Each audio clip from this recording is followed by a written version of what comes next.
সন্দেশখালীর বিচার চাই এই স্লোগানকে সামনে রেখে ধর্মতলা গান্ধী মূর্তির পাদদেশে দুদিনের অবস্থান বিক্ষোভে বঙ্গ বিজেপি নেতৃত্ব। প্রসঙ্গত 27, 28, 29 3 দিনের অবস্থান বিক্ষোভ পেয়ে পুলিশের অনুমতি না পেয়ে হাইকোর্টে বঙ্গ বিজেপি হাইকোর্টের অনুমতিতে 28 ও 29 দুদিনের অনুমতি পাওয়া যায় সকাল 10টা থেকে সন্ধ্যা 6টা পর্যন্ত।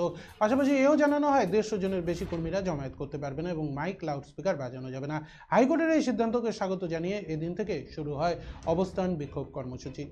ধর্ণা কর্মসূচি এখনো শেখ শাহজাহান আপনাদের শেখ শাহজাহানকে গ্রেফতারের জন্য আপনি কথা বলেন।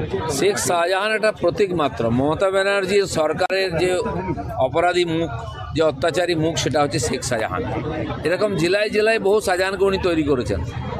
যে ব্রিজটা সিপিএম পুঁতে দিয়ে গেছিল 20 বৃক্ষের, সেটাতে হাওয়া দিয়ে, জল দিয়ে, সার দিয়ে মমতা ব্যানার্জি বাড়িয়ে আজকে শাহজাহান থেকে আরম্ভ করে সৈগল থেকে আরম্ভ করে কেষ্ট বিষ্টু সবাইকে তৈরি করেছেন। অনেকে ভেতরে চলে গেছে, অনেকে যাওয়ার অপেক্ষায় আছে, কিন্তু 1 2 500 নয়, ডজন ডজন এরকম অত্যাচারী তৈরি করেছেন, যাদের উপরে দাঁড়িয়ে উনি সব সাধনা করছেন আর এই সরকার চালাচ্ছেন। আজকে আমাদেরকে রাস্তায় বসতে হচ্ছে, ওখানে অত্যাচারিত মানুষের কাছে যেতে দেওয়া হচ্ছে না। পুরো সন্দেশখালী দ্বীপকে বিচ্ছিন্ন করে দেওয়া হয়েছে, জেটি বন্ধ করে দেওয়া হয়েছে, শয়ে পুলিশ লাগানো হয়েছে। আজকে বছরের পর যখন ওখানে সাধারণ মানুষের উপর অত্যাচার হচ্ছে, কোনো পুলিশকে যেতে দেখিনি আমরা।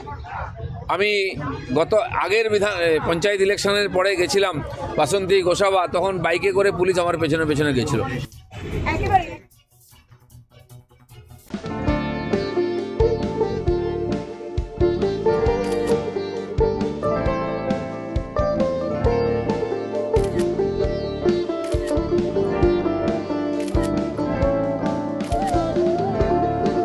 Kiara ma'am, shot ready.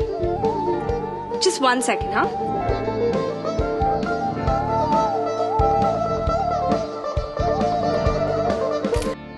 Simco Gold and Diamond, RRN Road, Old Post Office Para South, Coach Bihar.